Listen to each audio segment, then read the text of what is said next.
विकास कैसे होगा, उसकी योजनाएँ क्या हैं, उसकी चुनौतियाँ क्या हैं, उसके उद्देश्य क्या हैं, उसकी विशेषताएँ क्या हैं, इन सारी चीज़ों को हमने देखा था। आगे ये देखेंगे कि उससे संबंधित जो विकास पे क्या प्रभाव पड़ रहा है, सामाजिक क्षेत्र में क्या पड़ रहा है, आर्थिक क्षेत्र में और शिक्षा के क्षेत्र में जो है नवाचार किस संदर्भ में दिखाई पड़ रहा है, और उत्तर प्रदेश सरकार के द्वारा उठाए गए कदम, उत्तर प्रदेश में नवाचार की क्या भूमिका है, कितना कंट्रीब्यूशन, उसका योगदान कितना है, और क्या क्या योजनाएं उससे संबंधित जो है संचालित की जाए। तो उन संदर्भों में हम लोग देखने का प्रयास करेंगे। कल तो उसके पहले जो पीरियड हुआ था सैटरडे को, उसमें हम लोगों ने देखा था कि नवाचार का उसका उद्देश्य, उसकी प्रक्रिया, उसके प्रकार, विशेषताएं, चुनौतियाँ, इन सारे तत्वों को हम लोगों ने देखा था। आज हम लोग देखने का उसके आगे का प्रयास शिक्षा का हो गया था, नहीं हो गया था, शिक्षा के क्षेत्र में नवाचार का उद्देश्य क्या है, नहीं हुआ। तो पहले हम लोग शिक्षा को देखेंगे, उसके बाद फिर योजनाओं को देखेंगे, एक एक करके आगे आएंगे, देखेंगे।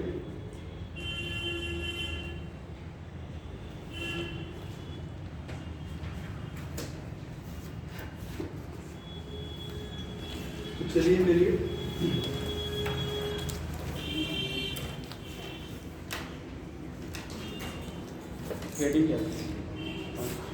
उत्तर प्रदेश में शिक्षा के क्षेत्र में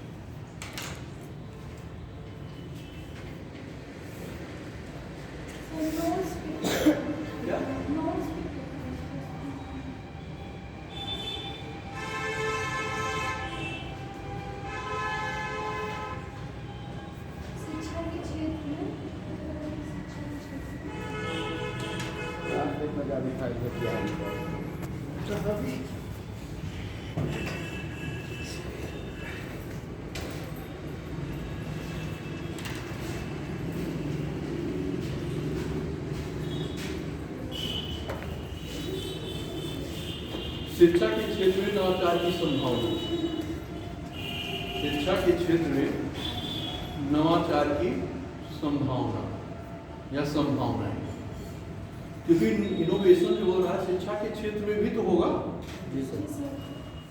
अभी हम लोग देखेंगे कि जो है सामाजिक या इसकी आवश्यकता क्यों पड़ी, इसका उद्देश्य क्या है, और सामाजिक और आर्थिक संदर्भ में क्या प्रभाव पड़ रहा है, क्योंकि ये बहुत महत्वपूर्ण हो जाता है कि समाज को किस प्रकार से प्रभावित कर रहा है और हमारी अर्थव्यवस्था को किस प्रकार प्रभावित करेगा, क्योंकि इन दोनों तत्वों को एक दूसरे से क्या करना होगा, जोड़ा जाएगा। क्योंकि कोई भी सेक्टर आप देखते होंगे एक दूसरे से क्या होता है, जुड़ा हुआ। कोई जो है ये ऐसा आप नहीं कह सकते कि ये क्षेत्र अगर अछूता है तो इससे नहीं, अगर आपका समाज परिवर्तित होगा तो अर्थव्यवस्था परिवर्तित होगी, अर्थव्यवस्था परिवर्तित होगी तो आपका समाज परिवर्तित होगा, आपका प्रशासन परिवर्तित होगा, आपकी इकोनॉमी तो हो ही रही है, बहुत सारे सेक्टर को प्रभावित करेगा। आपका जो है, अब जैसे आपके पास धन नहीं है, आप सोच रहे हैं कि योजनाओं का हम कैसे करें, सबसे पहले तो ये चीज़ होगी हमारे पास रिसोर्सेज, संसाधन। अगर संसाधन नहीं है तो कैसे किसी योजना को आप अंजाम दोगे। मान लीजिए आप सोच रहे हो कि मैं मकान बनाऊँ, लेकिन पैसा नहीं है, तो क्या मकान की योजना आपके लिए होगी? मान लीजिए आप कह रहे हैं कि करप्शन बहुत है, भ्रष्टाचार बहुत है, अराजकता बहुत है, तो ये सारी समस्याओं का काम क्या चाहिए? कर्मचारियों की आवश्यकता होगी, प्रशासन की आवश्यकता होगी, पुलिस कर्मचारियों की आवश्यकता होगी, कानून की नियम कानून की व्यवस्था का सुचारू रूप से संचालन कैसे होगा, उसके लिए कर्मचारियों की नियुक्ति होगी, तो उनको वेतन कहाँ से आएगा? इसका मतलब अर्थ चाहिए। तो कहीं ना कहीं एक दूसरे से सारी चीजें जुड़ी होती, और केवल एक संदर्भ में देखने का प्रयास न करके आपको व्यापक संदर्भ में देखने का प्रयास करना चाहिए, होलिस्टिक अप्रोच रखना चाहिए। जब आप व्यापक दृष्टिकोण से किसी क्षेत्र को या किसी प्रोफेशन को देखते हो तो आप उन सारे संबंधित जितनी चीजें आती हैं आप उसको देख लेते हो, और यही संदर्भ केवल आपकी मेंस परीक्षा में काम नहीं देगा, आपकी प्री की परीक्षा में भी बहुत सहायता आपको मिलेगी। क्योंकि आपके दिमाग में जब आप पढ़ोगे कोई क्वेश्चन या कोई किताब या कोई नोट जब पढ़ोगे तो आपके मन में ये आएगा कि इसका इस पे क्या प्रभाव पड़ रहा है, इससे क्या चीजें हो सकती हैं, इसका उद्देश्य क्या है, ये हमारी परीक्षा पॉइंट व्यू में क्यों रखा गया, कोई कारण होगा तभी रखा जा रहा है, सिलेबस में क्यों रखा गया, कहीं ना कहीं इसका योगदान है, इसका महत्व है, तभी सिलेबस में रखा गया। ये सारी चीजों को जो आप मुझे ध्यान में रख के करेंगे तो आपके समझने का जो दायरा होगा वो बढ़ जाएगा, समझने को सोचने की जो क्षमता आपकी है वो धीरे धीरे क्या होगी, बढ़ेगी, क्योंकि आपके अंदर विजन आने लगेगी। अभी क्या है, किताब पढ़ रहे हो, नोट पढ़ रहे हो, कुछ नहीं आ रहा, सीधे पढ़ते चले जाओ। तो इससे अगर इधर उधर का क्वेश्चन कहीं प्री में या मेंस में डाइवर्ट होता है तब आप उसके आंसर लिखने की स्थिति में नहीं। ऐसा नहीं कि वो कुछ बहुत ज्यादा मैटर यही जाएगा, बस केवल घुमा देना है, मैटर आपका यही होगा, बस उस क्वेश्चन की दिशा के अनुसार अपने क्वेश्चन को मूव कर देना, इतने काम करना है। और उन्हीं चीजों को जो है ध्यान देने की हमें जरूरत है। आप कम पढ़िए, लेकिन जो पढ़िए कम से कम उतना मजबूत हो कि अगर उस सेगमेंट से प्रश्न आए तो हम हल तो कर लें। पता चला हमने पूरा सिलेबस पढ़ लिया और क्वेश्चन 10 भी नहीं कर पा रहे हैं, तो क्या मतलब है इससे पढ़ने? अरे कम से कम आपने आधे सिलेबस पढ़ा, 50% क्वेश्चन तो कवर कर ले रहे हो, तो वो बेहतर है कि 10 क्वेश्चन भी ना आए, वो बेहतर है। बेहतर वो है कि जो आप पढ़ें अच्छी तरह से उसको समझ जाए, डाइजेस्ट कर लें, कि हम उस पर बोल सकें, लिख सकें। ठीक है, आज नहीं याद है, बोलना स्वाभाविक प्रक्रिया है, हम फिर पढ़ेंगे, 2 बार पढ़ेंगे, 4 बार पढ़ेंगे, 10 बार, लेकिन याद आ जाएगा, हम कर लेंगे, है ना। तो चलिए लिखिए, उत्तर प्रदेश सरकार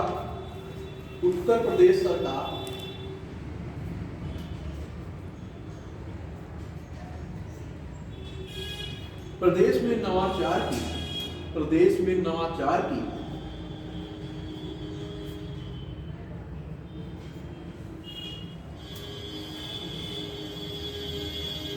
उत्तर प्रदेश सरकार प्रदेश में नवाचार को बढ़ावा देने के लिए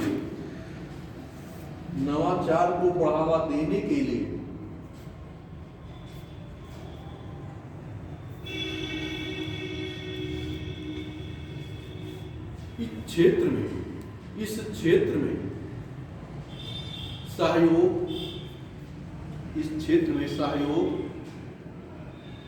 सुविधा और विनियमन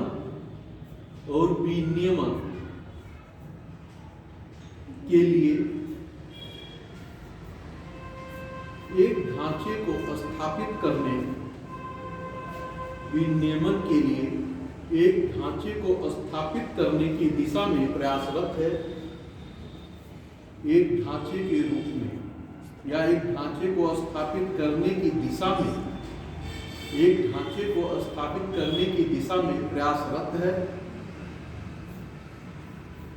हो सकता है हमारे बोलने में सेंटेंस थोड़ा इधर उधर आ जाते हैं, क्योंकि बोलते हैं तो सेंटेंस कुछ भी आ जाते हैं तो उसी को बोल देते हैं मिलता जुलता। तो इस पे जो है जहां दिक्कत हुआ पूछ लिया करिए दोबारा, ठीक है। प्रयासरत में नीचे लिखिएगा, लाइन चेंज करिए, नीचे का मतलब कि लाइन चेंज कर देंगे, है ना। जब मैं नीचे या जब स्टेप पूरा हो तुरंत आप लाइन चेंज कर देंगे। मान लीजिए एक आपने यहाँ लिखा तो दूसरा है ना। इसी फॉर्मेट में जब आप लिखने की आदत हो जाएगी तो आपने एग्जाम फॉर्मेट उसी फॉर्मेट में, ये नहीं पता चल रहा है आधा पेज का ही लिखा है सजा में एक ही तरह का देखा, उससे आपके मार्क्स और क्वेश्चन का जो है उतना बेहतर परफॉर्मेंस नहीं कर पाओगे, नंबर भी कम मिलेंगे। इसमें क्या है कि इस फॉर्मेट में मैं जिस फॉर्मेट में लिखा रहा हूँ इसके लिए आपके पास जो है कंटेंट बहुत होना चाहिए। अगर कंटेंट कम होगा तो इस फॉर्मेट में क्वेश्चन नहीं लिख पाओगे जिस फॉर्मेट में मैं लिखा रहा हूँ। और पैसेज में क्या है कि आधा गलत आधा सही भी पैसेज में चलेगा, लेकिन मार्क्स कम मिलेगा। इस फॉर्मेट का क्वेश्चन लिखेंगे नंबर अधिक मिलेगा, ठीक है। तो इसलिए हमें क्या करना है, अधिक से अधिक मार्क्स चाहिए, क्योंकि रैंक क्या हो अच्छी मिले, सिलेक्शन हो जाए, ना होने की संभावना हो तो भी क्या है कोई ना कोई पद मिल जाए। तो उस फॉर्मेट को फॉलो करिए कि जिससे मार्क्स को अधिक से अधिक कलेक्ट किया जा सके, भले मेहनत करना पड़े, लेकिन इस फॉर्मेट को फॉलो करिए हर टॉपिक हर सब्जेक्ट में। ये नहीं कि जो इसी में आप करिए, हिस्ट्री हो, पॉलिटी हो, ज्योग्राफी हो, इकोनॉमी हो, सब में करिए और करके आप देख लीजिएगा, नतीजा आपके सामने होगा, परिणाम आप खुद देख लोगे। कोविड-19 महामारी, कोविड-19 महामारी ने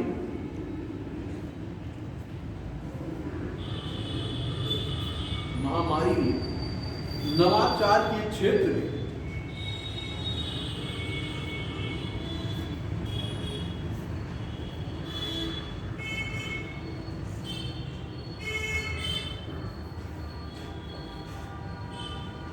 नवाचार के क्षेत्र में अपने आप को स्थापित करने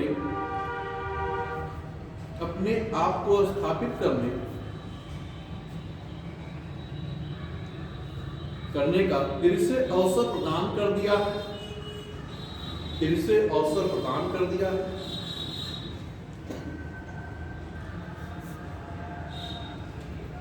अब आपको कोविड-19 तो बहुत अच्छी तरह से याद है, सभी लोग जानते हो कि कोविड-19 के दौर में ऐसा कोई क्षेत्र नहीं था कि जिसको प्रभावित हो, कोई ऐसा सेक्टर नहीं है कि जो प्रभावित न हुआ, और बहुत हद तक प्रभावित हुआ है।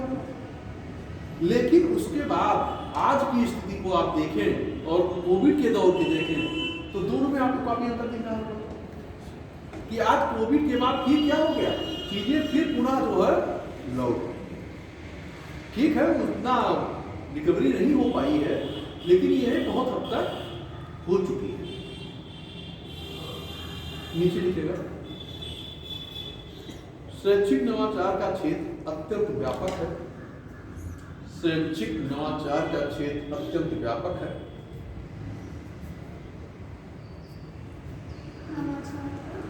अत्यंत व्यापक है मतलब काफी बड़ा है। इसके अंतर्गत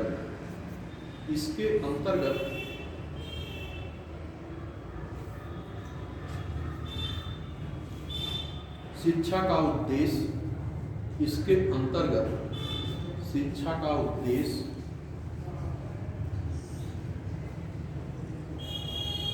कामा लगा के शिक्षण विधि, कामा लगा के शिक्षण विधि,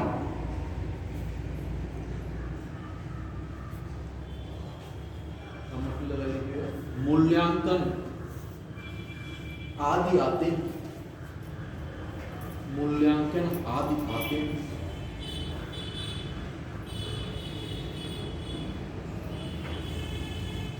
अब हम लोग आते हैं शैक्षिक नवाचार किन किन क्षेत्रों में होगा उसको देख लेते हैं, है ना।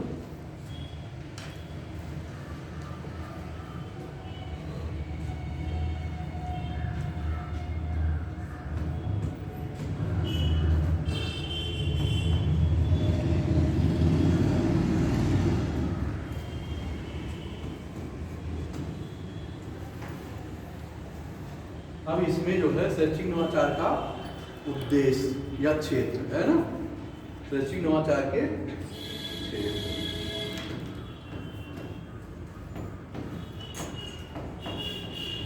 अब इसमें क्या है,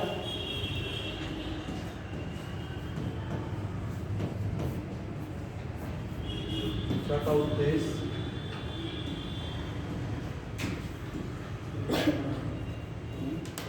दूसरा क्या हो चुका पाठ्यक्रम, क्योंकि शिक्षा का उद्देश्य, शिक्षा जब ग्रहण करेंगे तो उसका कोई उद्देश्य होगा ना, फिर क्या होगा पाठ्यक्रम आपका हो गया।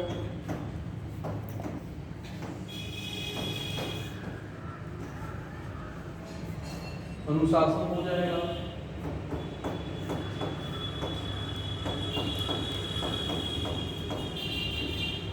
मूल्यांकन हो जाएगा,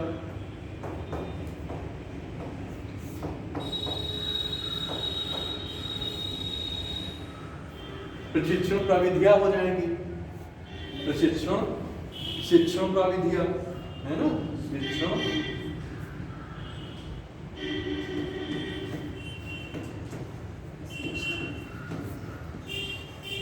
कौशल प्रशिक्षण।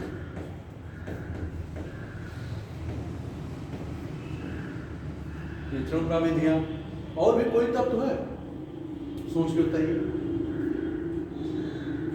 एक मैंने छोड़ा, नाम भी मैंने ले लिया है, इसी में बोलते हुए मैंने नाम लिया है। शिक्षण प्रशिक्षण आप लोग तो छोटा क्या है? प्रशिक्षण। प्रशिक्षण छोटा है।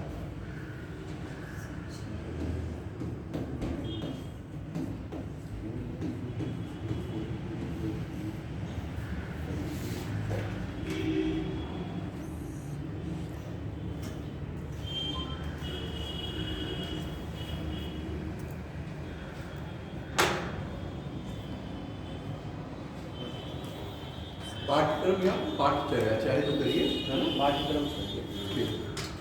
अब जो है इतने सारे तत्व हैं शिक्षा के संदर्भ में। अब इन सारे तत्वों की आवश्यकता आपको, जैसे कोई भी टॉपिक आप पढ़ते हो तो उसका कोई उद्देश्य होता है ना।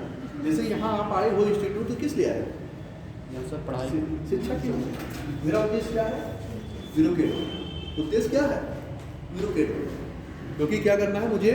यूपीएससी एग्जाम को, पीसीएस एग्जाम को क्या करना है? क्रैक करना है, क्वालिफाई करना है। इसी उद्देश्य से आएगा। फिर नहीं तो यहाँ आने की क्या जरूरत थी? इसलिए आए हैं कि हमें उस स्तर की शिक्षा दीक्षा यहाँ क्या दी जाएगी, प्रोवाइड कराई जाएगी और उसके अकॉर्डिंग बताई जाएगी। तो लिखिए, एक एक को हम लोग देखेंगे। वर्तमान समय में वैसे सर पैराग्राफ लिखा है, पॉइंट पे जैसे हम बताएंगे, आप लोग लिखिए, फिर वैसे जो है पॉइंट वाइज भी हम लोग चलेंगे। जैसे लिख रहे हैं ना आप, ऐसा नहीं कि पूरा स्टेप पे आधा पेज लिखिए, दो दो लाइन में हम चेंज कराते रहेंगे ना। ऐसा नहीं कि जितना हम लिखाएं उतना आपको एग्जाम हॉल में लिख ही देना, नहीं आ रहा थोड़ा कम लिख दीजिएगा, लेकिन इसको बना लीजिएगा, है ना? इसको जरूर याद रखिएगा। चाहे आप कम लिखिएगा वो ठीक है, लेकिन ये जरूर बना दीजिएगा। ऐसा नहीं कि आप इसी फॉर्मेट में बनाएं, आप जो है ऐसे करके तीर बना करके भी दिखा सकते हैं, लेकिन इस फॉर्मेट में बनाएंगे तो थोड़ा ज्यादा उभार लेगा, आपकी कॉपी पे थोड़ा उभार लेगा, है ना? तो थोड़ा एग्जामिनर को चेक करने वाले के लिए क्या होगा, तुरंत उसको उसकी निगाह क्या होगी, तुरंत इस पे पड़ जाएगी, है ना? तो इसका मतलब ये है कि जो आप अपने आंसर में देना चाह रहे हो, जो लिखना चाह रहे हो, उसको हमने कहाँ दिखा दिया है? इस डायग्राम के माध्यम से। इस डायग्राम के माध्यम से हमने क्या कर दिया है? इंडिकेशन दे दिया है कि हम चर्चा किसके संदर्भ में करेंगे? इन्हीं सारे तत्वों के संदर्भ में हम क्या करेंगे? चर्चा करेंगे, लिखेंगे अपने आंसर में। तो इसका मतलब कि लड़के को ये समझ नहीं होगी तो डायग्राम कैसे बनाएगा? इसका मतलब है कि उस टॉपिक से संबंधित या उस प्रश्न से संबंधित उसको समझ नहीं, अच्छी तरह से व्यापक समझ है, इसी आधार पर उसने इस डायग्राम को बनाया। देखिए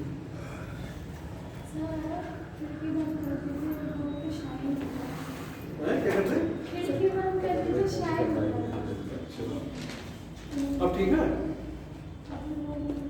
क्या दिखाई नहीं पड़ा? क्या न दिख रहा हूँ बोल दें, वो भी बंद कर दीजिए तो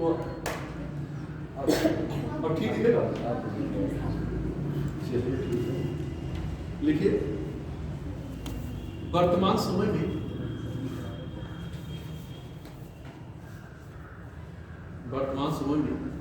नई तकनीकों के चलते, स्पीड तेज तो नहीं है? नहीं सर, सही है। तेज होगा तो बताइएगा, अगर धीमी होगी तो वही बताइएगा, तेज कर देंगे। बस आप लोग छूटे ना, बस मेरे कहने का मतलब केवल इतना है कि आपका छूटे ना, और ये हो कि और तेज आने चलते तो हम और तेज भी बोल सकते हैं। सर इतना सही है। चलिए ठीक है, इतना ठीक है। वर्तमान समय में नए तकनीकों के चलते शिक्षा का उद्देश्य परिवर्तित हुआ, मतलब बदला। शिक्षा का उद्देश्य परिवर्तित हुआ है।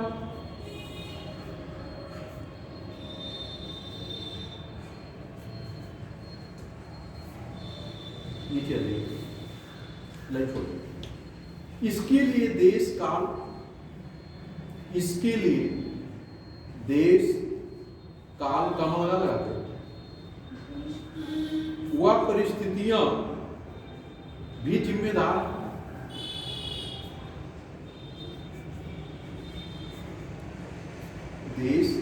काल व परिस्थितियां भी जिम्मेदार हैं। आधुनिक युग में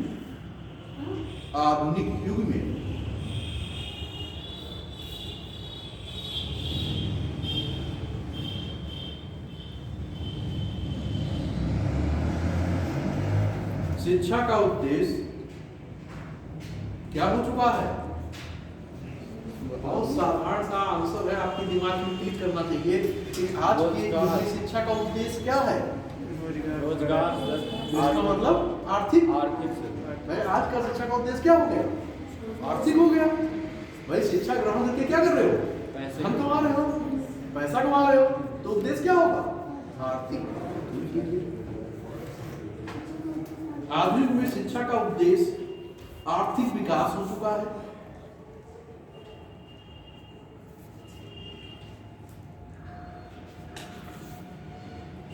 नीचे आइएगा, छोड़िएगा वाला। वास्तव में शिक्षा का उद्देश्य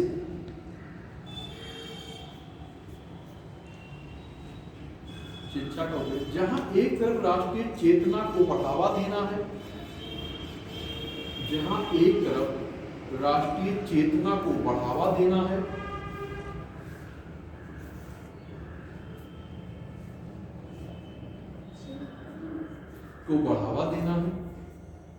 जहां एक तरफ शिक्षा का उद्देश्य राष्ट्रीय चेतना को बढ़ावा देना है, वही दूसरी तरफ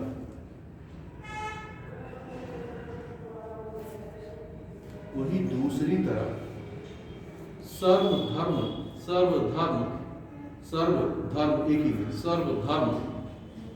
समानता की भावना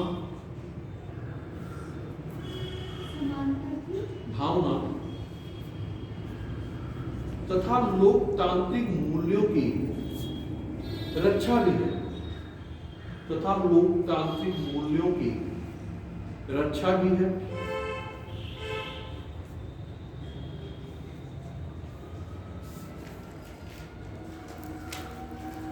बात तो समझ में आ रही होगी। लोकतंत्र तो आप लोग पढ़ ही चुके हो, डेमोक्रेसी है ना, समानता, सर्वधर्म समानता, ये सारे तत्व तो आप लोग पढ़े ही हो कि कितने अनुच्छेद हैं समानता के?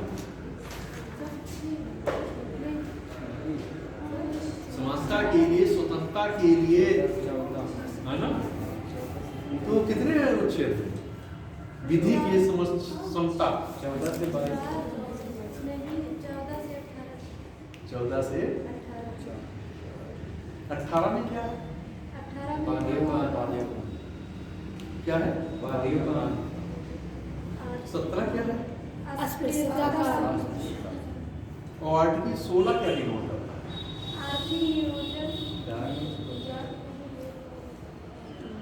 धर्म, मूल, वंश, जात, ये सब किससे संबंधित है? और 16 में और क्या क्या चीजें हैं?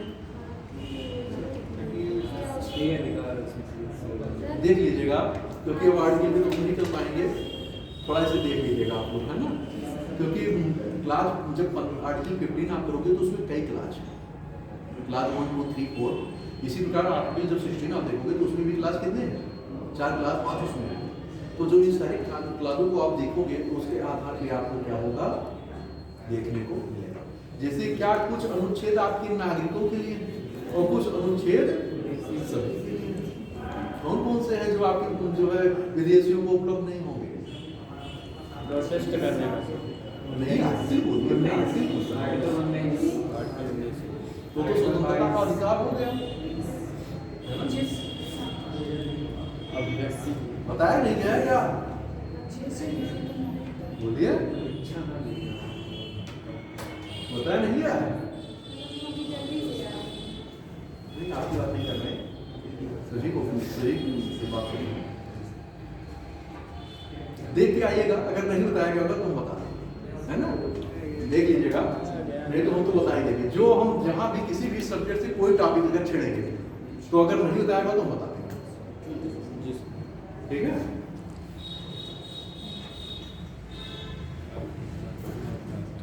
नीचे लिखिए, वर्तमान में छात्र केंद्रित पाठ्यक्रम, वर्तमान में नीचे से वर्तमान में छात्र केंद्रित पाठ्यक्रम में नूतन तो नवीन पाठ्यक्रम में नूतन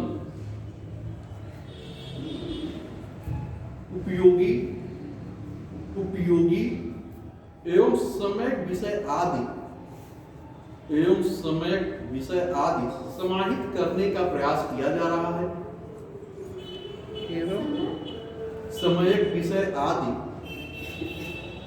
समाहित करने का प्रयास किया जा रहा है।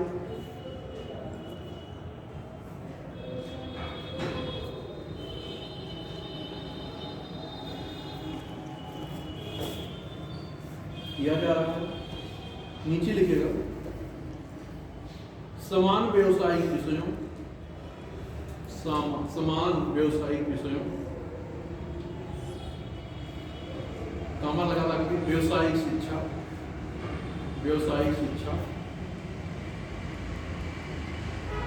जनसंख्या शिक्षा सेंसस होता है ना, सेंसस तो पढ़ाया गया होगा जी सर। जनगणना सेंसस नहीं, सेंसस का मतलब जनगणना और सेंसेक्स मतलब शेयर मार्केट को आप नहीं कर रहे है ना।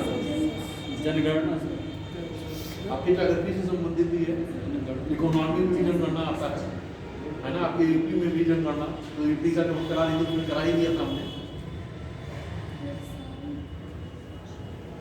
जनसंख्या शिक्षा, उपभोक्ता शिक्षा तथा सामाजिक क्षेत्र में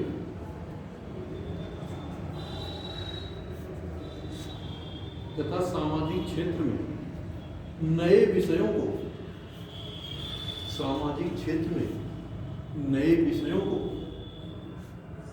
शैक्षिक नवाचार के रूप में स्वीकार किया गया है।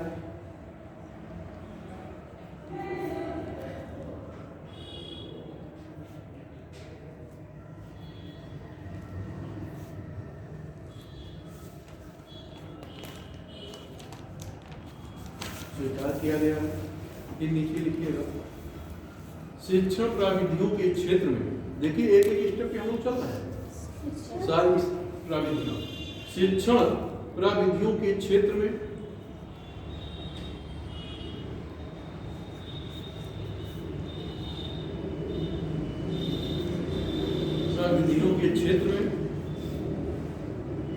शिक्षा के उद्देश्य व पाठ्यचर्या या पाठ्यक्रम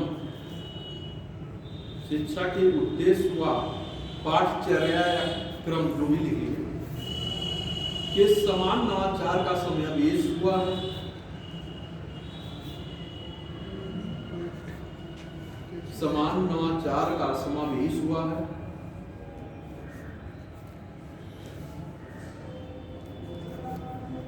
नीचे लिखेगा नवाचार का समावेश हुआ है।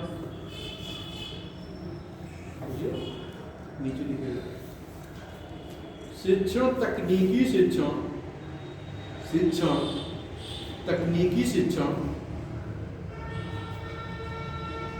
प्रक्रिया का विश्लेषण करके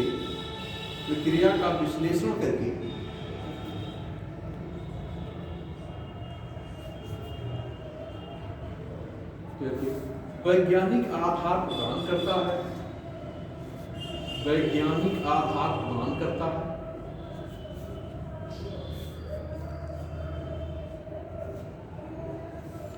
फिर नीचे लिखिएगा वर्तमान समय में परीक्षा का स्थान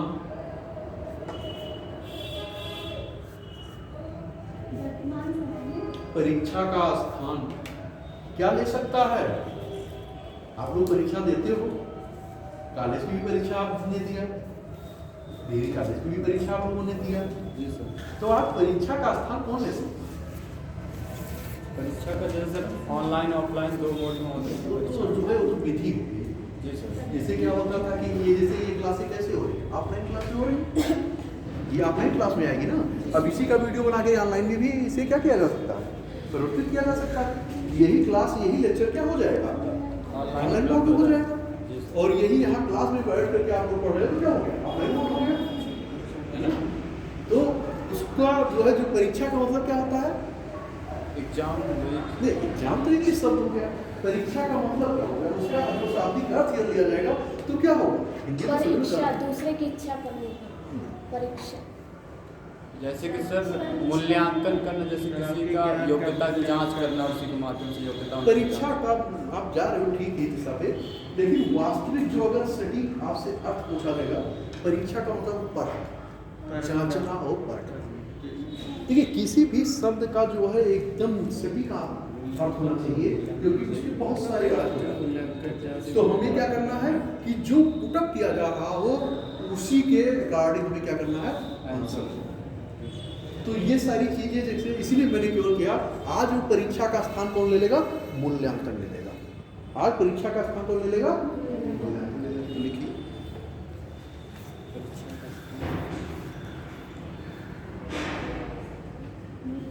परीक्षा का स्थान मूल्यांकन शब्द से, शब्द ने ले लिया,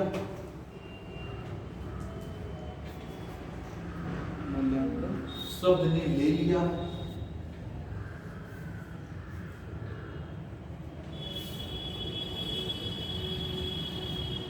समझ गए। यह शैक्षिक नवाचार के माध्यम से ही संभव हो पाया है। यह शैक्षिक नवाचार के माध्यम से ही संभव हो चुका है, हो पाया है।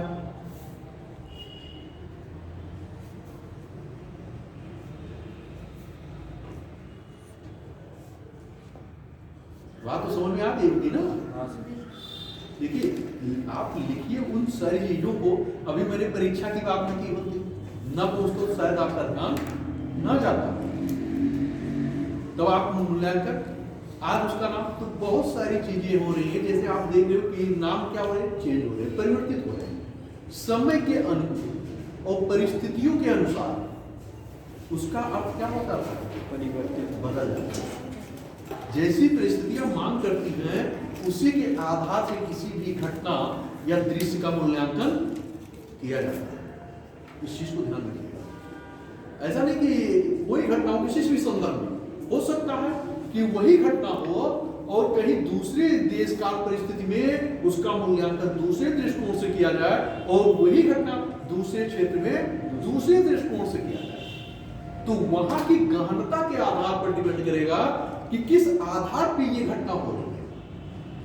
बात समझ में आ रही है? उसके आधार पर उसका मूल्यांकन किया जा सकता है, अन्यथा नहीं हो सकता। आगे देखिए, अनुशासन और स्वतंत्रता भी नहीं, नीचे अनुशासन। जब अनुशासन मैंने यहां लिखा तो आपको ये चीज ध्यान होना चाहिए। इसका मतलब कि अगला स्टेप स्वतंत्रता और स्वतंत्रता भी,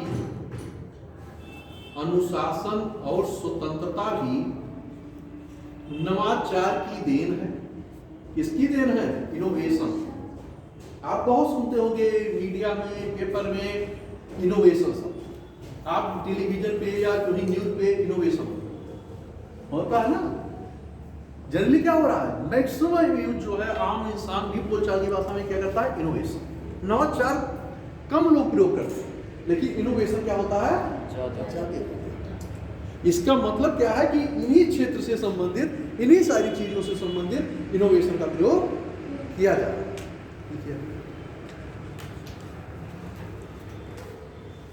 अनुशासन और स्वतंत्रता भी शैक्षिक नवाचार की देन है। लिखिए, शिक्षा में मनोवृत्ति, ये मनोवृत्ति जो यहाँ आप पढ़ रहे हो ना, सुन रहे हो, ये मनोवृत्ति आपके एथिक्स में एक टॉपिक है। मनोवृत्ति वहां भी आपको एथिक्स में पढ़ाया जाएगा। मनोवृत्ति होती क्या है ना, वहां को पढ़ाया जाएगा। अभी एथिक्स को पढ़ाया नहीं गया, हाँ, तो वहां मनोवृत्ति आपको बताया जाएगा मनोवृत्ति होती क्या है। उससे संबंधित क्वेश्चन भी पूछा जाता है परीक्षा में। मनोवृत्ति के विकास के अधीन, मनोवृत्ति के विकास के अधीन कठोर अनुशासन का उन्मूलन, कठोर अनुशासन का उन्मूलन हो जाता है।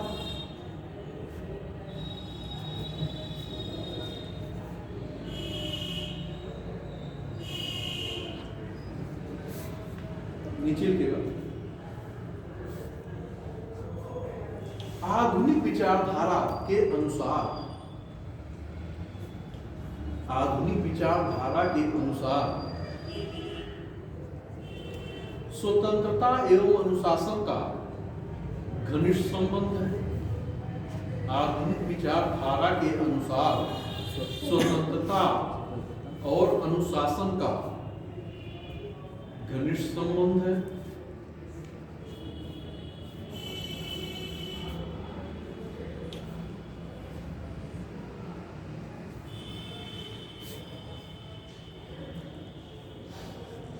फिर नीचे आइए, शिक्षण व प्रशिक्षण के बीच,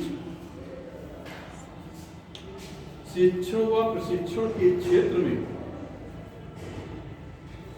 शिक्षण व प्रशिक्षण के क्षेत्र में नवाचार के माध्यम से, नवाचार के माध्यम से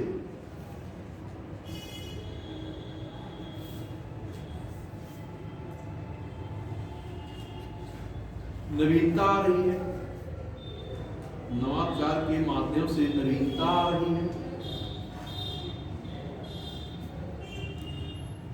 जिसके कारण शैक्षिक क्षेत्र में, जिसके कारण शैक्षिक क्षेत्र में स्पष्ट परिवर्तन परिलक्षित हो रहे हैं, जिसके कारण शैक्षिक क्षेत्र में परिवर्तन परिलक्षित हो रहे हैं, मतलब दिखाई परिलक्षित हो रहे हैं।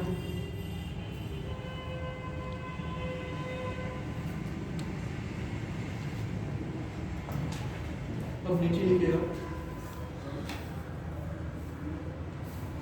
निश्चित रूप से उत्तर प्रदेश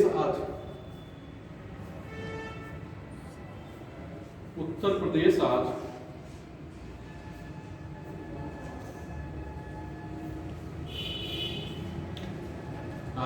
शैक्षिक नवाचार के क्षेत्र में,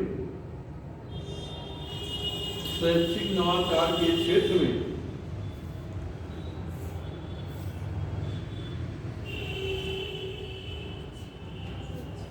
नवाचार के क्षेत्र में काफी प्रगति कर रहा है, काफी प्रगति कर रहा है।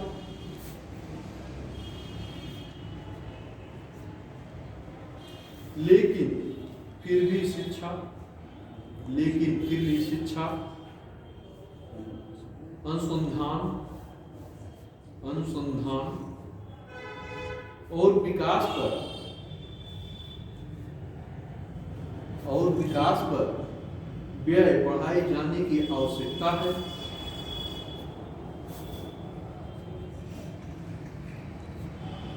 बढ़ाई जाने की आवश्यकता है, जिससे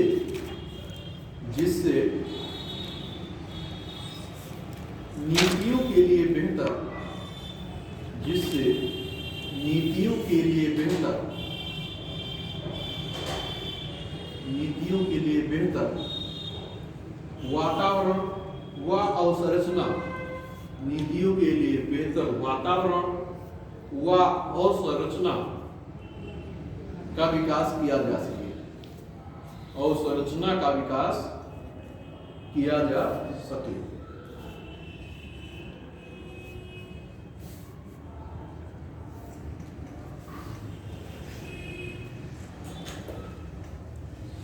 का विकास किया जा सके। ये आपका टॉपिक कंप्लीट होता है। शिक्षा के क्षेत्र में नवाचार के संदर्भ में हमने देखा कि इसके तीन क्षेत्रों में, और आज ये इस क्वेश्चन में जो लास्ट में आपने लिखा है क्या इंडिकेशन दे रहा है, क्या संकेत दे रहा है, ध्यान पड़ा नहीं पड़ा, मतलब जो पैसा व्यय किया जा रहा है उसे और बढ़ाए जाने की आवश्यकता है। क्योंकि शिक्षा का जो क्षेत्र है, जिस मात्रा में सरकार को फंड देना चाहिए, इसका मतलब क्या है कि वो थोड़ा और बढ़ाया जाना चाहिए। उतना फंड क्या हो रहा है, पर्याप्त नहीं। अगर उसको बढ़ा दिया जाएगा तो क्या हो जाएगा, जो शिक्षा का स्तर है, जो अनुसंधान है, जो शोध कार्य हो रहे हैं, वो क्या होगा, और ज्यादा होगा। जब और ज्यादा होगा तो उसका फायदा क्या होगा, आम जनता को होगा, विद्यार्थियों को होगा, हमारे देश को होगा, हमारे समाज को होगा, हमारी अर्थव्यवस्था को होगा, सभी क्षेत्रों में उसका क्या होगा, प्रभाव दिखाई पड़ेगा।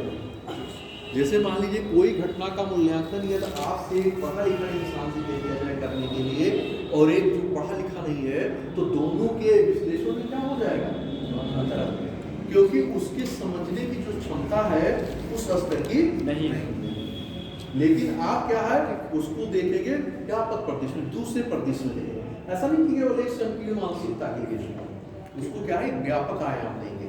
और किसी भी घटना को जब व्यापक आयाम आप दोगे किसी टॉपिक को, तभी आपका विश्लेषण क्षमता क्या होगी, एनालिटिकल पावर बोलते हैं।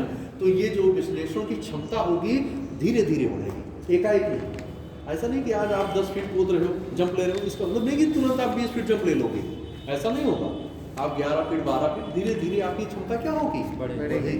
तो उसी प्रकार से आपकी ज्ञान की क्षमता क्या होगी, धीरे धीरे बढ़ेगी। तो धीरे धीरे चीजों में क्या आएगी, परिपक्वता आएगी। हम लोग आगे देखेंगे, इसमें कोई देख लीजिए, कोई समस्या इसके अंदर एक पॉइंट लिखाया गया है कि परीक्षा का स्थान मूल्यांकन शब्द ने ले लिया। मूल्यांकन में अंतर है। देखिए, मूल्यांकन का मतलब होता है उसका पॉजिटिव और नेगेटिव दोनों तत्वों को। और जैसे परीक्षा का मतलब, जैसे आप उसका तद्भव तत्सम के रूप में भी पढ़ाया गया, वही पढ़ाइए नहीं, बहुत जल्दी पढ़ा दिया तो क्या मुख्य परीक्षा की क्लास है या सी सेट था? 10 क्लास तो व्याख्या, 10 क्लास पत्र लेखन, पत्र लेखन केवल पढ़ाया गया उसमें। पत्र लेखन कितने पत्र होते हैं? तीन पत्र सर बताएं। सार्वजनिक, एक सार्वजनिक बताएं। सार्वजनिक पत्र, सार्वजनिक पत्र कौन सा होता है? शासकीय पत्र, शासकीय पत्र, अर्धशासकीय पत्र, परिपत्र, फिर अधिसूचना या विज्ञप्ति, जो आपके टॉपिक में है, जो आपकी मुख्य परीक्षा में दिया गया है। अधिसूचना, विज्ञप्ति, आदेश, तार लेखन, यही 6 टॉपिक आपके 6 टॉपिक जो हैं मुख्य परीक्षा में डिफाइन किए गए हैं। यही 6 पत्र आपके पूछे जाते हैं।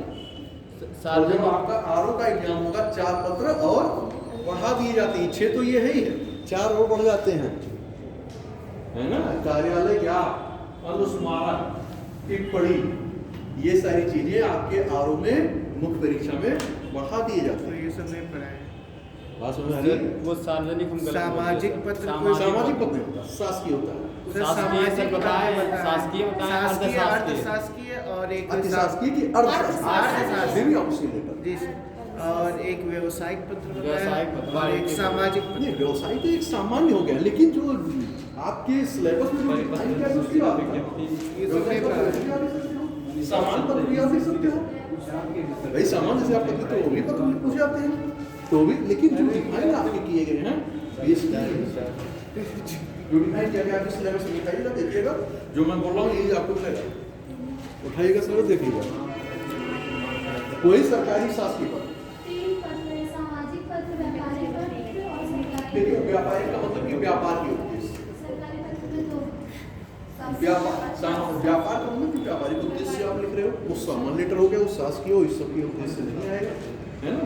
जो कहते हो नोटिफिकेशन आ गया, विज्ञप्ति आई, उसी को क्या कहता है, अधिसूचना जारी, है ना। ये सारी चीज़ें जो है अब पढ़ा गया है, जो भी पढ़ा गया है वो तो हम नहीं चर्चा करेंगे, हमारे पास इतना टाइम नहीं है, क्योंकि हम लोग भी लिखते हैं, देते हैं, कंटिन्यू भी दे भी रहा हूँ, तो इसलिए जो है सारी चीज़ें जो है हम लोग भी कंटिन्यू, एक एक चीज़ हम लोग को याद है कि कहाँ पे क्या प्रयोग होगा, क्या नहीं होगा। चलिए आगे देखते हैं, और कुछ बताइए।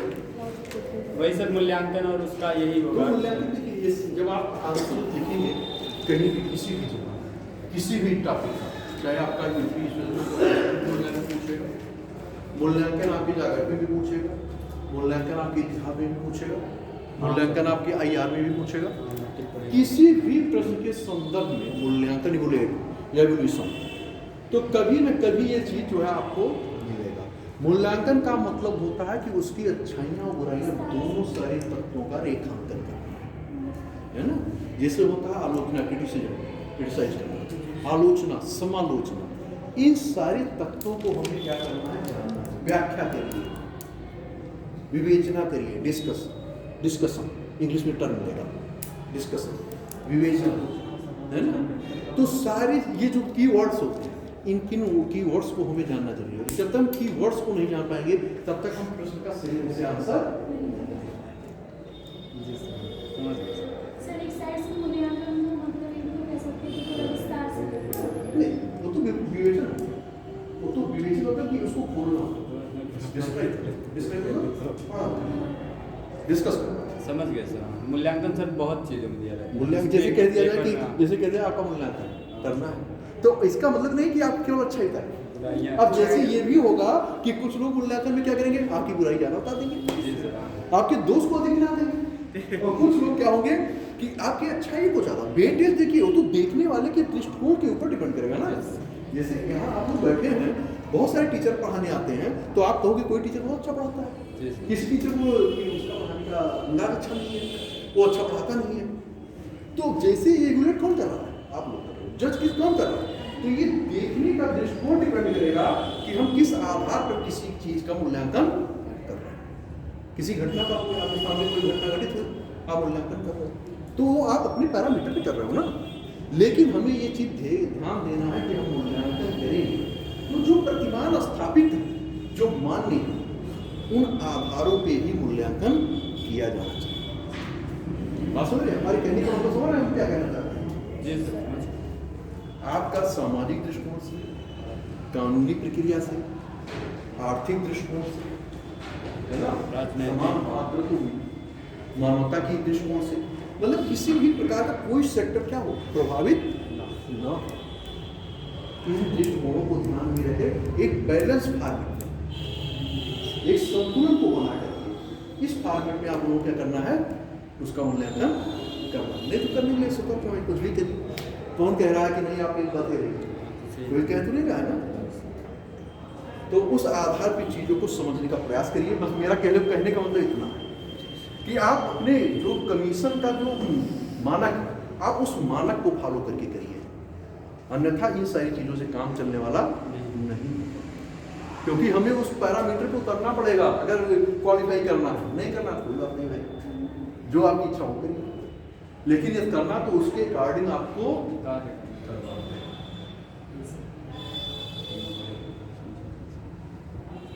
और कुछ दिक्कत नहीं तो आगे बढ़े। अब हम सामाजिक आर्थिक क्षेत्र को देख लेंगे। एक जनपद एक उत्पाद की भी बात हम लोग करते हैं, नो प्रोडक्ट, है ना। टाइम मिलेगा तो भी देख लेंगे। पहले आप सामाजिक आर्थिक देखें क्योंकि ये ज्यादा व्यापक है ना। नवाचार के क्षेत्र में सामाजिक और आर्थिक, नवाचार सामाजिक आर्थिक,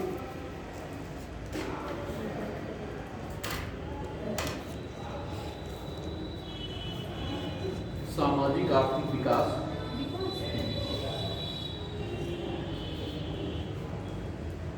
आर्थिक विकास को किस प्रकार से प्रभावित करता है या कर रहा है, या किस प्रकार से प्रभावित करता है, कुछ भी नहीं। आप यहाँ सोशल सेक्टर और आपका इकोनॉमिक सेक्टर की बात की जा रही है कि इनोवेशन के माध्यम से आपके सामाजिक क्षेत्र में क्या पड़ सकता है प्रभाव, और क्या पड़ सकता है आर्थिक क्षेत्र। इसका मतलब नवाचार का भाई, और आप लोगों ने शुरू में भी देखा कि नवाचार का अर्थ क्या है, किन किन क्षेत्रों में इसका प्रभाव पड़ता है। तो जनरली आपको नवाचार के पढ़ने से क्या लग रहा है कि इसका मतलब कि सभी क्षेत्रों पे जो है क्या हो रहा है, इसका प्रभाव प्रत्यक्ष या अप्रत्यक्ष रूप से दिखाई पड़ रहा है। तो लिखिए इसमें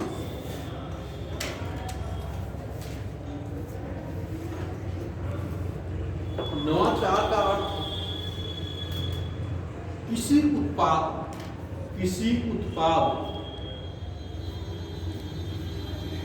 प्रक्रिया, किसी उत्पाद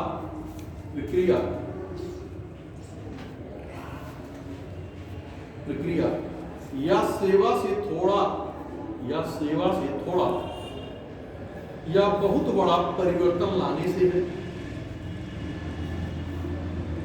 सेवा में थोड़ा या बहुत बड़ा परिवर्तन लाने से है।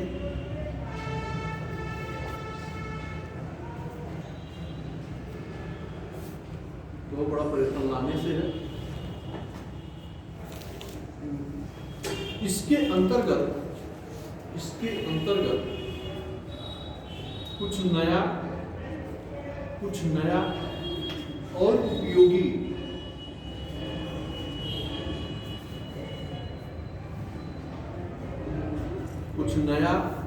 उपयोगी विधियां अपनाई जाती हैं।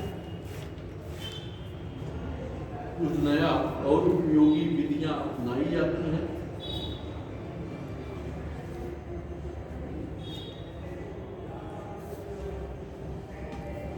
और उपयोगी विधियां अपनाई जाती हैं,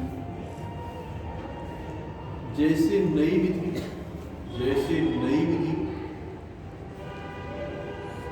नई सेवा, जैसे नई विधि, नई सेवा। कमा लगा के लिख रहे हैं ना। जी सर। नई विधि, नई सेवा, नया उत्पाद,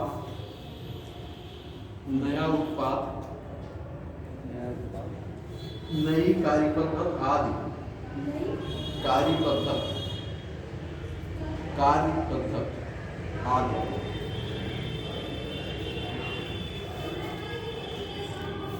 नीचे लिखिएगा, नवाचार को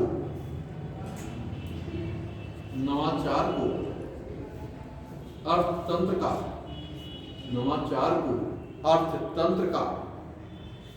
सारथी भी माना जाता है। अर्थतंत्र का सारथी भी माना जाता है।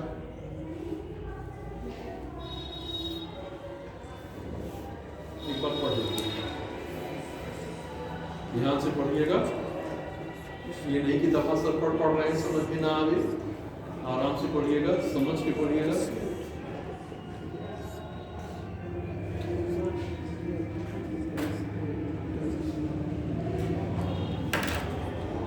अब इसकी गहनता के देखिए, अगर समझ में आ रहा तो गहनता को काफी हद तक समझ पा रहे हैं, करने समझ पा रहे हैं, तो ये चीजें और क्लियर है। प्रभाव, इम्पैक्ट, प्रभाव।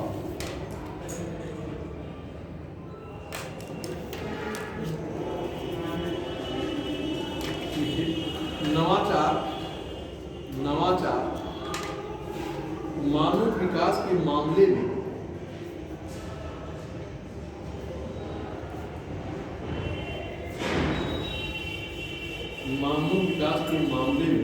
मानव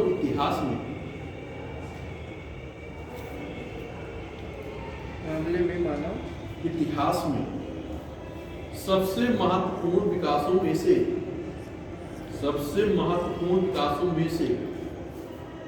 एक है। सबसे महत्वपूर्ण विकासों में से एक है। अब यहां रुकिए, क्योंकि आप लोगों ने देखा होगा ह्यूमन डेवलपमेंट राइट, मानवाधिकार, इसका आरोप भी होता है। मानवाधिकार आयोग का भी किया गया, कर्मचारी लोग काम भी करते हैं।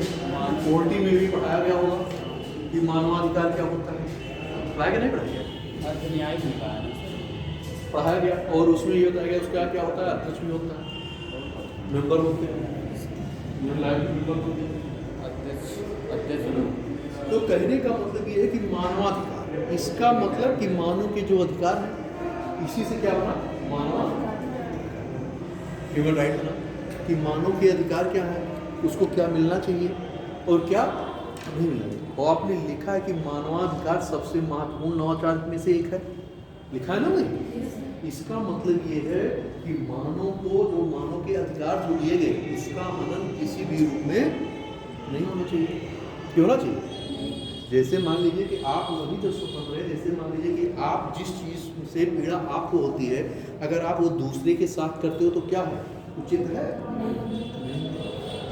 आप इथिक्स में भी इसी से संबंधित टॉपिक अगर नीति शास्त्र, इथिक्स क्या होना चाहिए, क्या है ना, क्या होना चाहिए, उसमें एथिक्स में आप ये चर्चा करें क्या होना चाहिए, ऐसा नहीं कि जो आज है वो क्या होना चाहिए, इसकी तरफ इंडिकेट करेगा कि जो चीजें हैं या नहीं उसमें परिवर्तन होना चाहिए, क्योंकि उसके माध्यम से क्या हो रहा है, लोगों के ऊपर क्या हो रहा है, गलत प्रभाव हो रहा है। इसका मतलब ये कि उसमें परिवर्तन होना चाहिए। तो मानवाधिकार इसका मतलब उसके जो अधिकार हो, ऐसा नहीं पता चला है आप जा रहे हो कोई आपको गली पीटने लगे, कोई आपकी प्रॉपर्टी में कब्जा कर ले, कोई आपकी जो खाने की वस्तुएं छीनने लगे, आपको घर से निकाल दे, तो ये सब क्या है, आपकी सारी चीजों का क्या हो गया कि आपकी राइट नहीं रही। भाई जब इसके पहले जब आप पढ़े होंगे ब्रिटिश काल में भी बहुत सारी चीजें थी। तो कहने का तात्पर्य है कि इसका मतलब कि मानव के अधिकार को क्या करना है, बनाए रखना है। और आज दिन आप देख लो कि मानवाधिकार धीरे धीरे क्या हो रहा है, पूरे अंतरराष्ट्रीय परिदृश्य में आप देखिए तो मानवाधिकार का डंका क्या होता है, बजता है कि नहीं।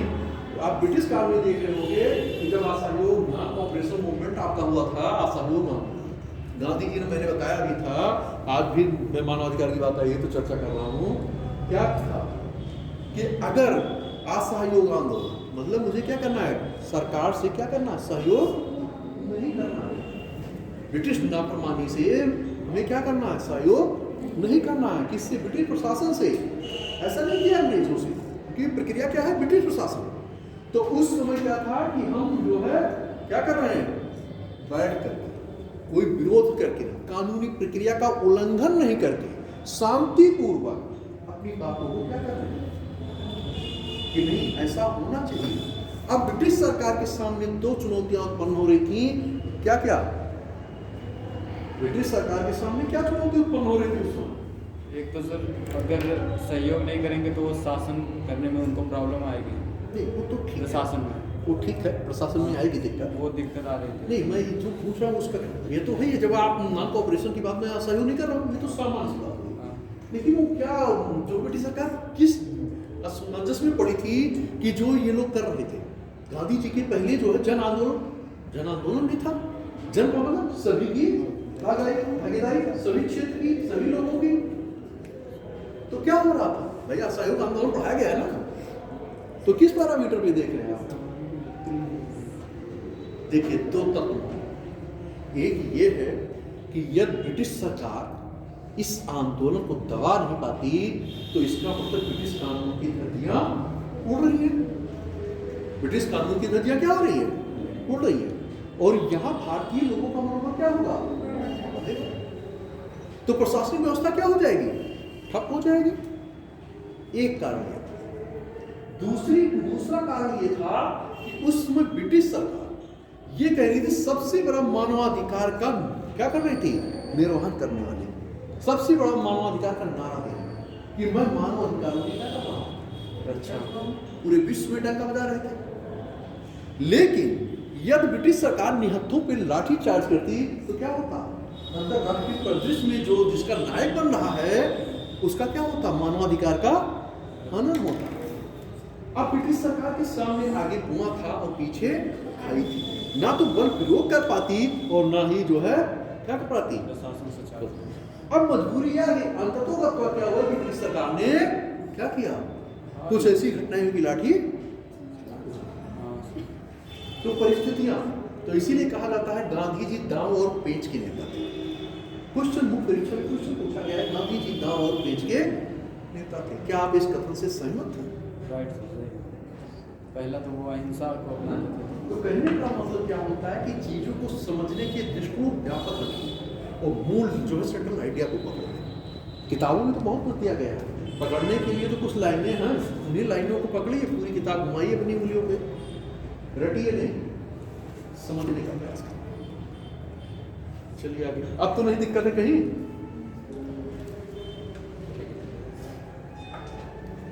कहां तक लिखा है, मानव विकास में से एक है, यस सर, नीचे लिखे, नई खोजों के चलते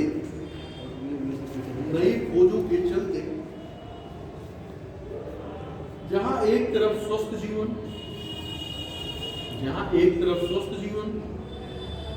जीने में मदद मिलती है, स्वस्थ जीवन जीने में मदद मिली है या मिली है,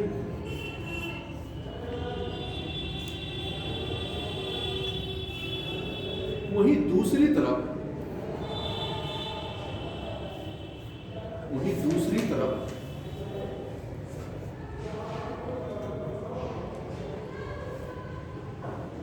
विश्व के विभिन्न हिस्सों में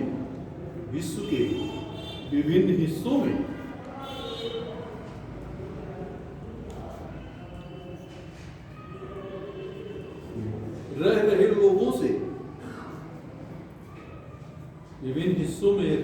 लोगों से संवाद करने में आसानी हुई है। संवाद मतलब वार्तालाप, संवाद करने में आसानी हुई है।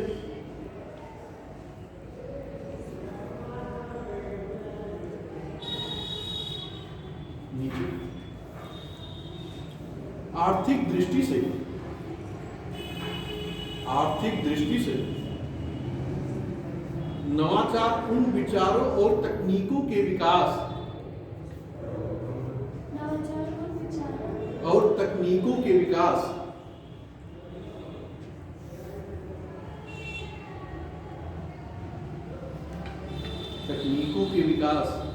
व अनुप्रयोग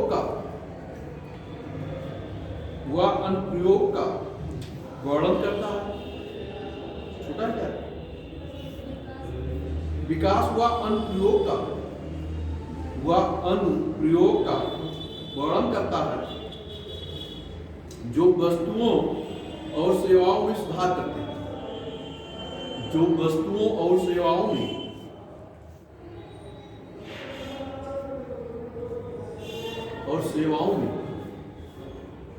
सुधार करते हैं। फिर नीचे से लिखिएगा, लंबे समय तक चलने वाले आर्थिक विकास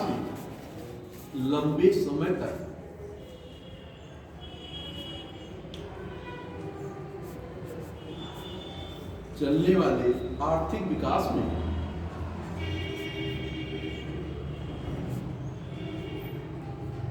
नवाचार की महत्वपूर्ण भूमिका होती है।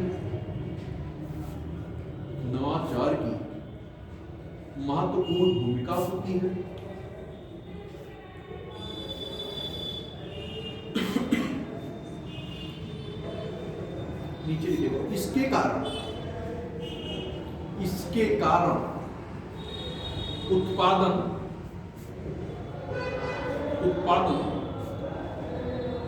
कुशल नौकरियों का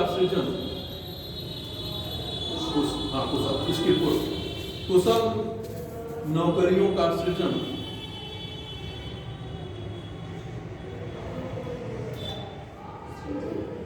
उच्च मजदूरी,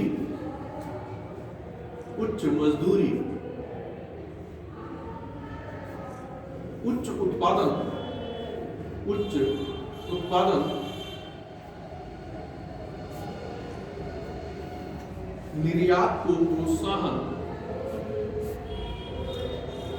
निर्यात को प्रोत्साहन आदि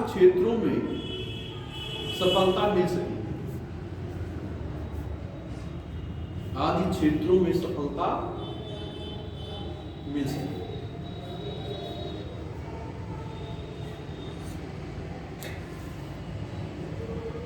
अब आप इनमें देखिए कितनी चीजों को फायदा नवाचार से होता है, कितनी चीजों को, आयात में से, निर्यात में, उच्च मजदूरी में, उच्च उत्पादन में से, तो इस आर्थिक क्षेत्र में बहुत बड़े काम हो रहा है ना। और कुशल नौकरी, इसका मतलब क्या हो रहा है कि शारीरिक और मानसिक रूप से कुशल होना चाहिए, स्किलफुल मालूम होना चाहिए। तो इसका मतलब कि इनोवेशन क्या कर रहा है, बहुत सारी चीजों में ला है ना। नीचे भी लिखिए, नवाचार के द्वारा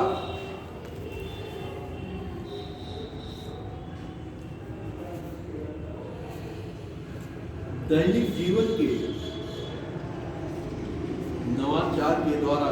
जीवन के कई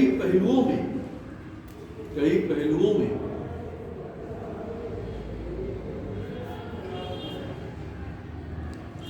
परिवर्तन आ सका।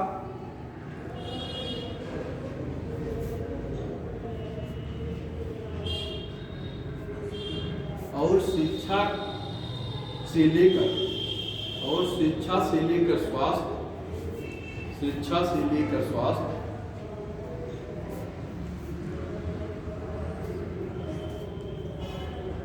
वित्त से मनोरंजन, वित्त मतलब पैसा, वित्त से मनोरंजन। भाई अगर आपके पास पैसा नहीं होगा तो आप जो है अपने इंटरनेट जो है रिचार्ज मोबाइल कैसे कराओगे?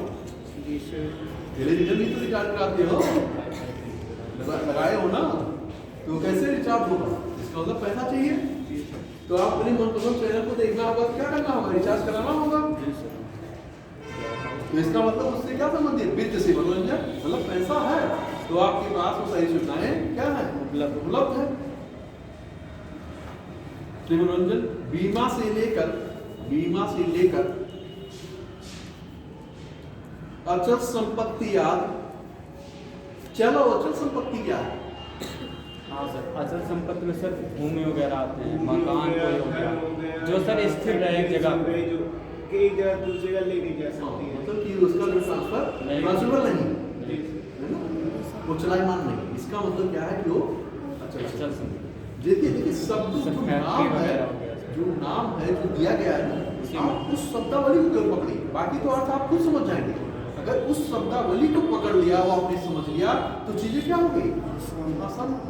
और अगर उन चीजों को आपने नहीं समझ पाए तो आप किसी चीज नहीं समझ पाओगे। अगर आप उसको नहीं समझ पाए तब फिर आप समझ पाओगे, चाहे जितना आप पढ़ते रहिए, चाहे जितना करते रहिए, तब तक आप सही ढंग से समझ विकसित नहीं। आगे लिखिए। अचल संपत्ति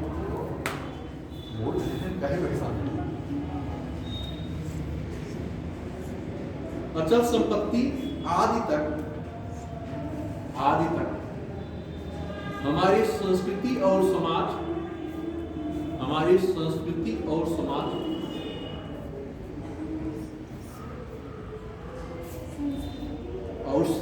का अभिन्न अंग बन गई है। संस्कृति और समाज का अभिन्न अंग बन गई।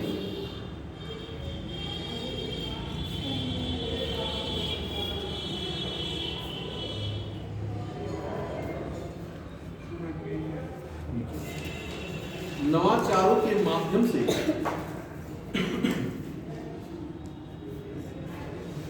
माध्यम से पारंपरिक समस्याओं, मतलब जो परंपरागत रूप से पारंपरिक समस्याओं और प्रक्रियाओं के आधुनिक समाधानों को जन्म दिया गया है। आधुनिक समाधानों को जन्म दिया गया है।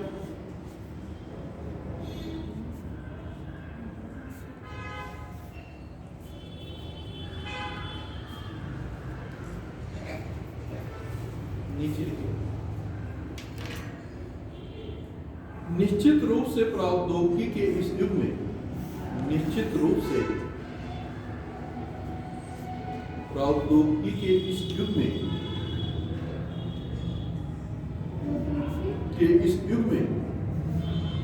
नवाचार की भूमिका अत्यंत महत्वपूर्ण हो गई है।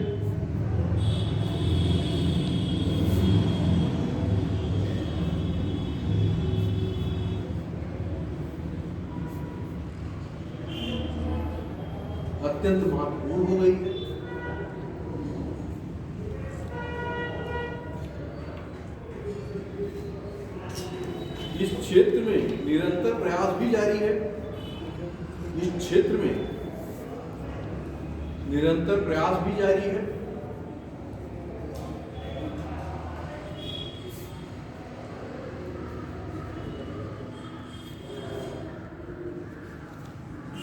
नीचे लिखेगा, फिर भी नवाचार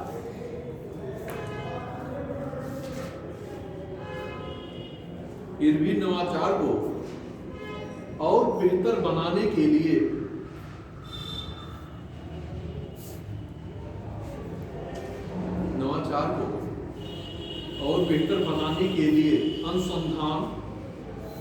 अनुसंधान व विकास पर अनुसंधान व विकास पर खर्च बढ़ाने की आवश्यकता है, खर्च बढ़ाने की आवश्यकता है ताकि इसे और अधिक सफल बनाया जा सके, ताकि इसे और अधिक सफल बनाया जा सके।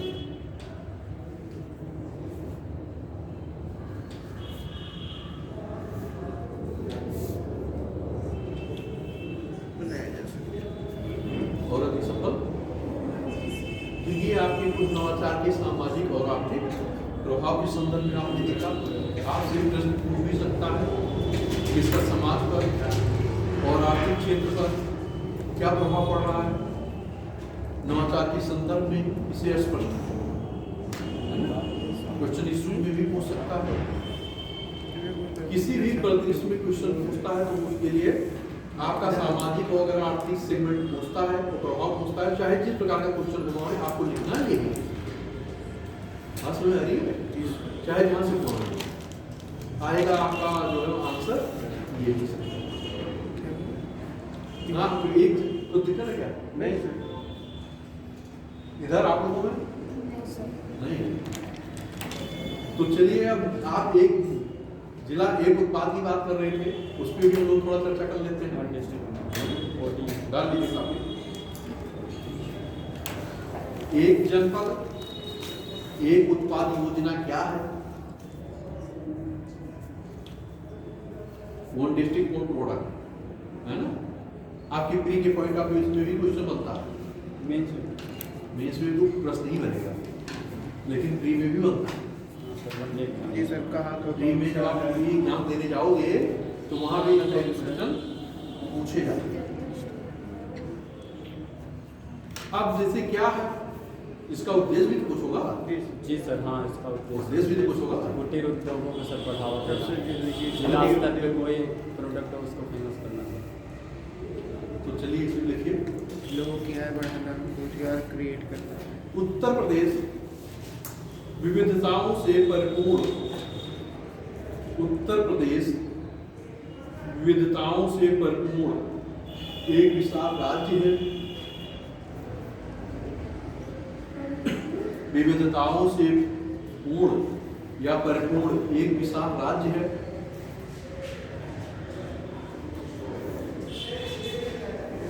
राज्य है। यहाँ विभिन्न धरातलीय क्षेत्र, यहाँ विभिन्न धरातलीय क्षेत्र,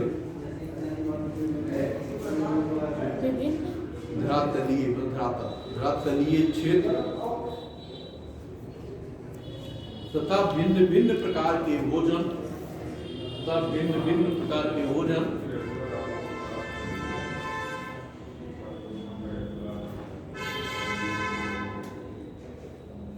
फसल, जलवायु है। अब आप लोगों ने देखा होगा कि क्लाइमेट, ज्योग्राफी में पढ़ा होगा क्लाइमेट, जलवायु पढ़ा है ना? मौसम भी पढ़ा होगा, वेदर, मौसम। तो आपने देखा होगा टेम्परेचर, तापमान, टेम्परेचर है ना?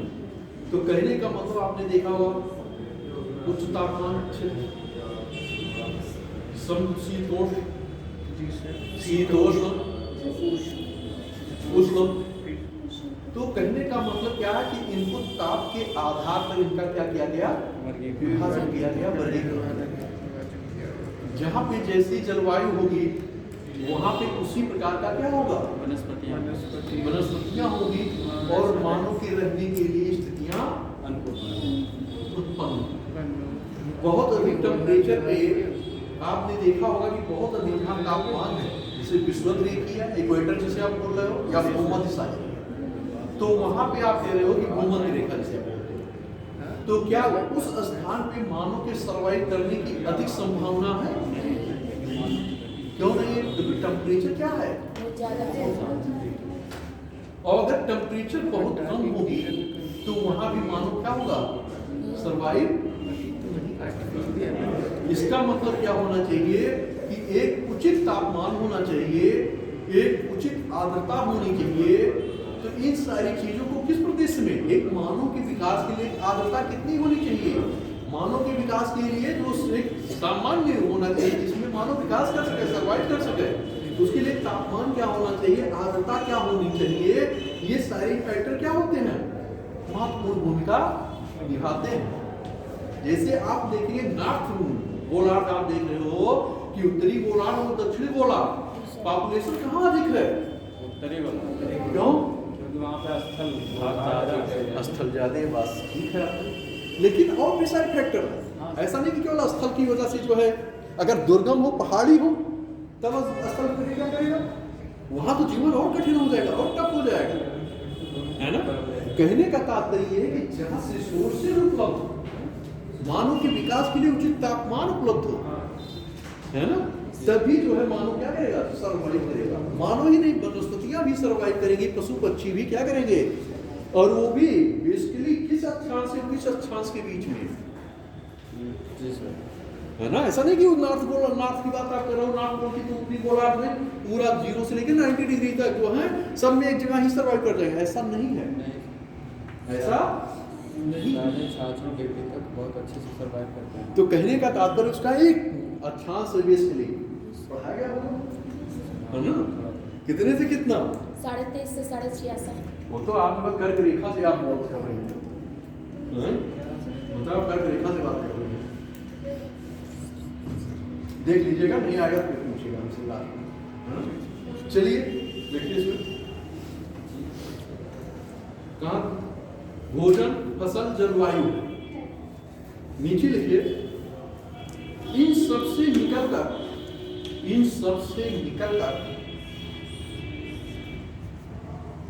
उत्तर प्रदेश में जो एक महान व सुंदर विविधता बनती है, महान व सुंदर विविधता बनती है, आपको यहाँ देखिए किस संदर्भ में लेके चलना है, क्वेश्चन को ध्यान में रखिएगा। ऐसा नहीं कि यहाँ क्लाइमेट को लेके चलने लगे, किसके संदर्भ में लेके चलना है, वन डिस्ट्रिक्ट वन प्रोडक्ट। इसका मतलब उसकी शिल्पकला की तरफ इंडिकेशन करना है, क्वेश्चन को दिमाग में होना चाहिए। बस में नहीं लिखने की फ्लो में दूसरी भाषा की तरफ पढ़ना है। लिखिए योजना बनती है, वह है यहाँ की शिल्पकला और उद्यमिता। शिल्पकला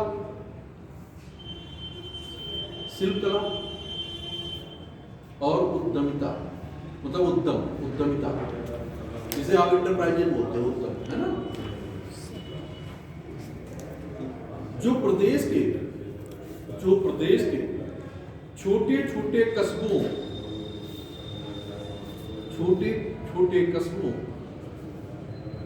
व शहरों में फैली है, छोटे कस्बों व शहरों में फैली है। नीचे लिखेगा, फैली है। इस योजना की शुरुआत या प्रारंभ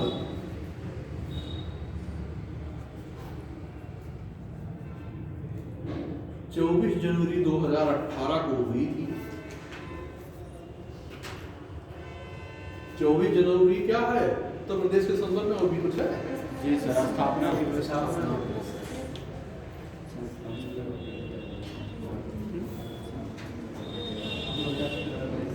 और 24 जनवरी को और कोई देश कोई ये मनाया जाता है, बालिका दिवस।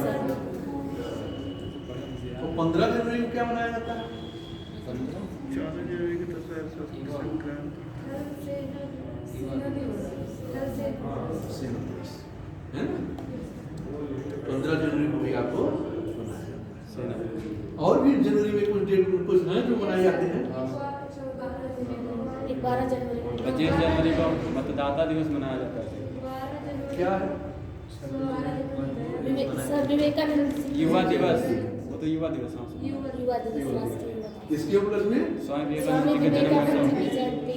जन्मोत्सव। इसको सबको ध्यान में रखिए, है ना, क्योंकि सारी चीजें जो है आपको जानकारी नीचे लिखे 24 जनवरी 18 को हुई थी, मतलब 2018 में ये योजना शुरू की गई थी। नीचे लिखे उत्तर प्रदेश सरकार के, नीचे उत्तर प्रदेश सरकार के महत्वाकांक्षी, सरकार के महत्वाकांक्षी एक जनपद एक उत्पाद कार्यक्रम, एक जनपद एक उत्पाद कार्यक्रम का उद्देश्य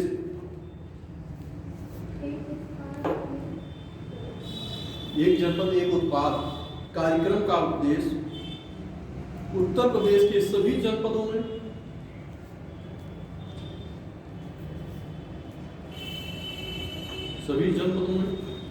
विशिष्ट, ये मतलब वो क्षेत्र की जो जिले की विशिष्ट मतलब विशेषता है, विशिष्ट पारंपरिक उत्पाद, मतलब जो वहां परंपरा से प्रचलित उत्पाद थे ना, पारंपरिक उत्पाद, औद्योगिक केंद्रों की स्थापना कर, औद्योगिक केंद्रों की स्थापना कर,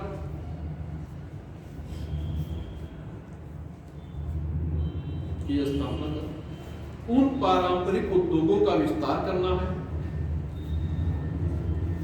उन पारंपरिक उद्योगों का विस्तार करना है,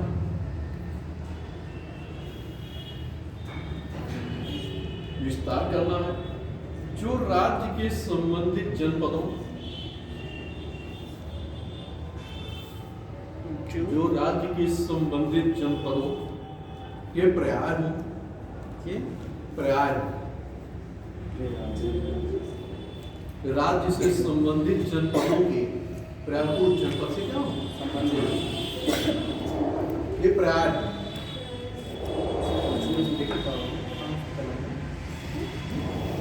अब उद्देश्य में आप लोग लिखिए उद्देश्य, उद्देश्य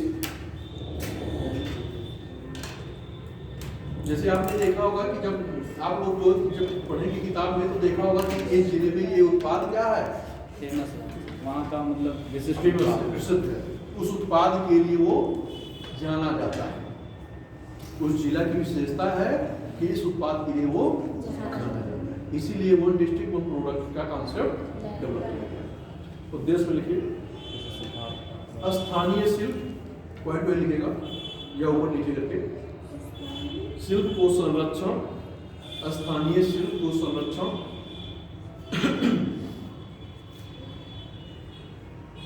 जैसे आपने देखा होगा कहीं मिट्टी का बर्तन है, कहीं वस्त्र है, कहीं चावल है ना, कहीं लकड़ी के खिलौने हैं, तो ऐसे हर जिलों में कहीं मूंछ की वस्तुएं हैं, तो कहने का मतलब कि हर जिले की अपनी अपनी एक विशिष्टता है।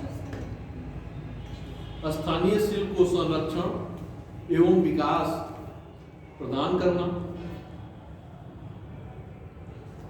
स्थानीय शिल्प को संरक्षण एवं विकास प्रदान करना तथा कला का संवर्धन करना, तथा कला का संवर्धन करना।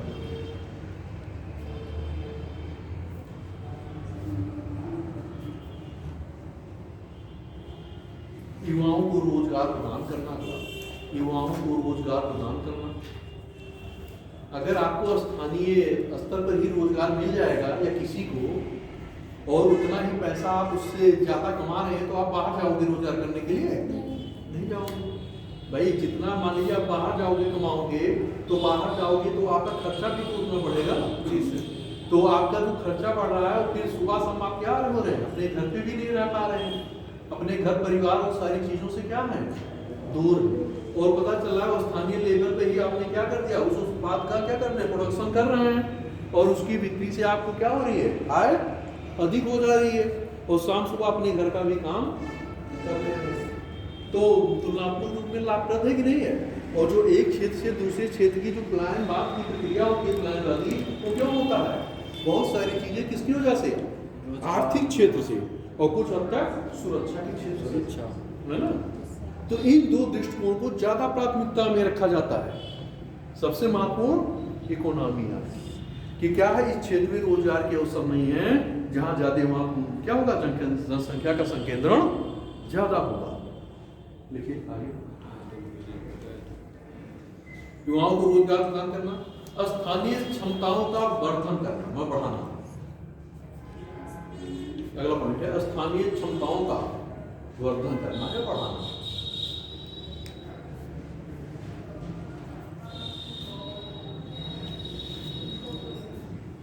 अगला, आय वृद्धि व स्थानीय रोजगार को बढ़ाकर, आय वृद्धि व स्थानीय रोजगार को बढ़ाकर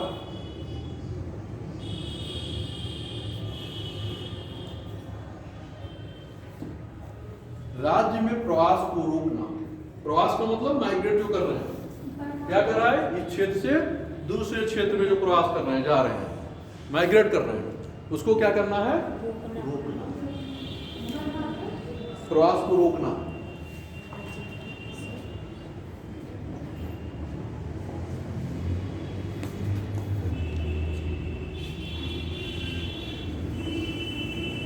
वो रोकना है।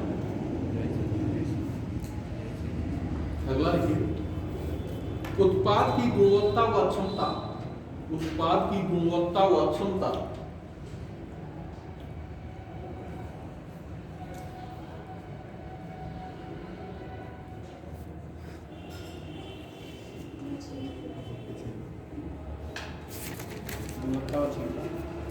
विकास में सुधार करना, गुणवत्ता व क्षमता, विकास में सुधार करना।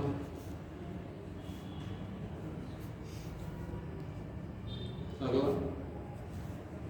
चयनित उत्पादों के निर्यात में वृद्धि, जो उत्पाद चुना गया है उस क्षेत्र विशेष से, उसमें क्या करना है, उसका निर्यात करना है, निर्यात में वृद्धि।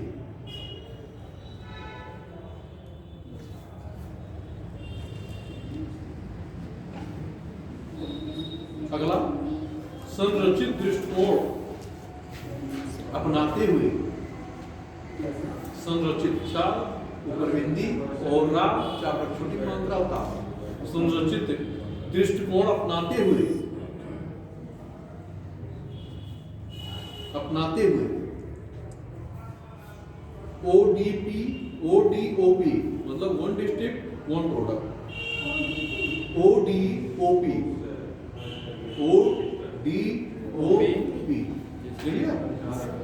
के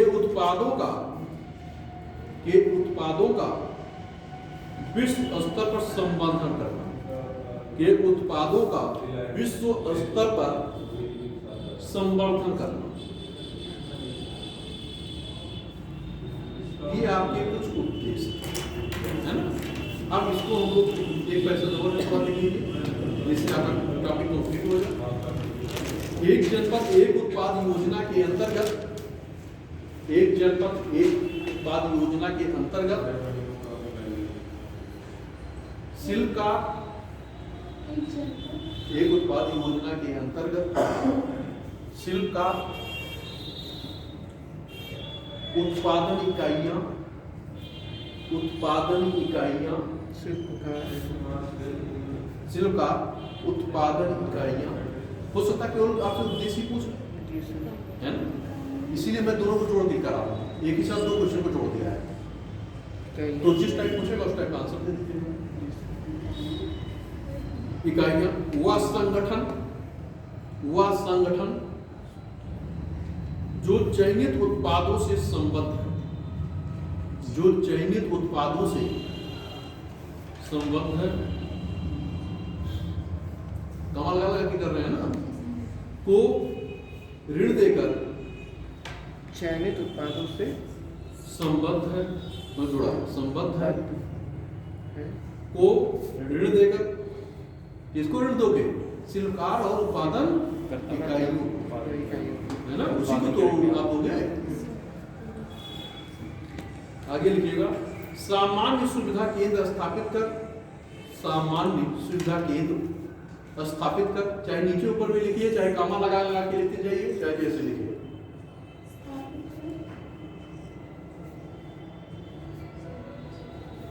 विपणन सहायता प्रदान कर संवर्धित किया जाता है। विपणन सहायता प्रदान कर संवर्धित किया जाता है।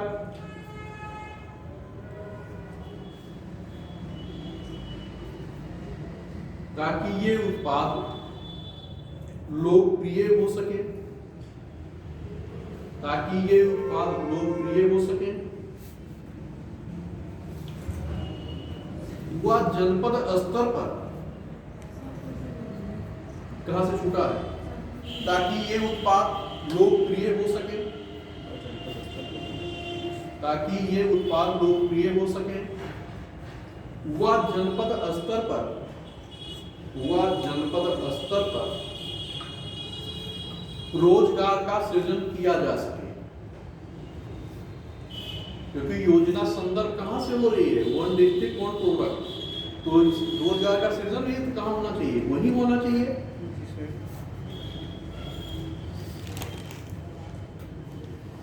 ये आपका कंप्लीट हो जाता है, ये टॉपिक कंप्लीट होगा, फिर हम लोग आगे नेक्स्ट टॉपिक को देखेंगे, है ना। कोई